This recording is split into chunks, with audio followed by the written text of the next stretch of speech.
Kלים Perikut Gimel Mishnah Hey. Machat shenitel charira oy ukza. A needle, straightforward needle used for sewing. Of course, it's a klimatchus, which is makabel tumah. However, if either the choir, which is the eye of the needle, or the point is broken, tahira, because now the needle is useless, and that's quite simple. However, imiskina limituach, after it's broken, the owner is then mesakin. That means he prepares the needle for a different purpose called limituach. Limituach means this is in order to stop clothes bunching up in the wash. It's customary to take a pin or a needle and to thread it through the hem so that it wouldn't bunch up. If the needle was then prepared for mituach, the word mituach means to stretch the garment stretches, then it's tamei. We've mentioned before that the word is skina. Tosfos says actually can mean one or two things.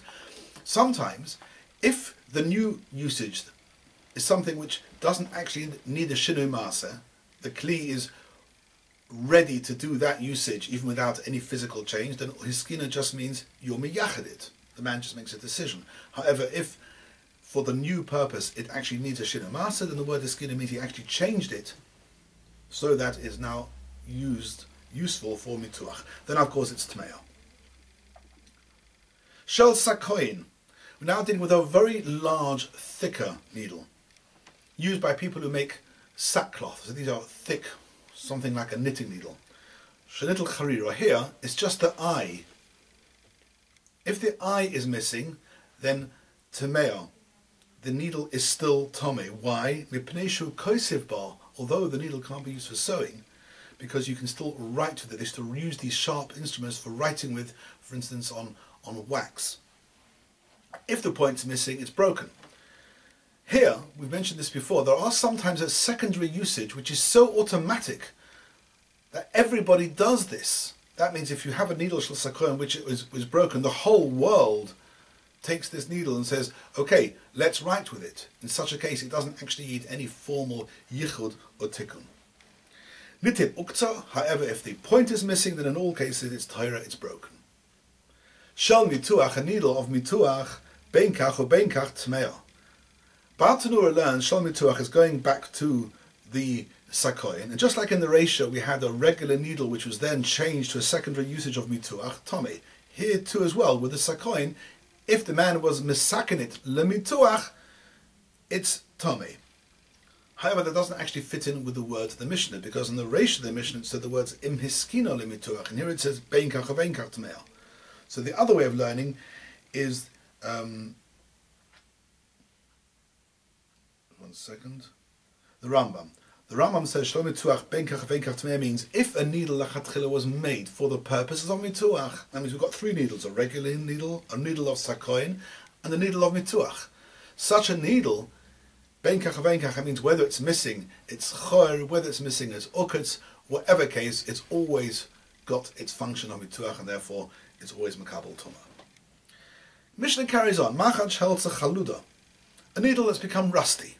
At what point, at what stage is the needle regarded as a shever kli? Says the Mishnah, imma keves esat tefira tahira. If it actually stops the sewing, then it's tahir. Vim lav, if you can still sew with it, it's tameh. But Tanura tells us that on the first pshat, simply it's become so rusty you can't actually do anything with it. You just can't, for instance, stick it through the garment or pull the thread through. The second pshat Baal Tanura tells us that makeves hatfira means that it's rusty, that you wouldn't sew with it because the rust would actually leave a mark on the garment.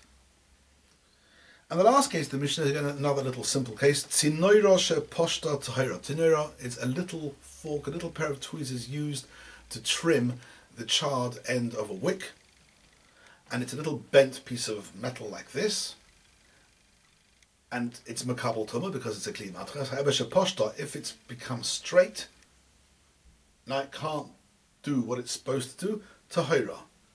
Kafofa, the minute it's turned back, kafofa doesn't mean kafofa, it turned back. Kafofa means he, the owner, turned it back to use again. Then the chazal l'tumasa, it's tummy again. And in the rule of kli matras, which we mentioned the beginning of Perik Yud Aleph with Kli, when it's Makabel Tumah, it always reverts back to the Tumah Yeshana, which it had before. And the Mefarshim explain why these words are mentioned here as opposed to the rest of the Perik when it just says the word Tomei. But we're dealing here with a previous Tumah, and it's telling you that the din is correct, that when it's Makabel Tumah again, it actually reverts back to the old Tumah. And that's Mishnah.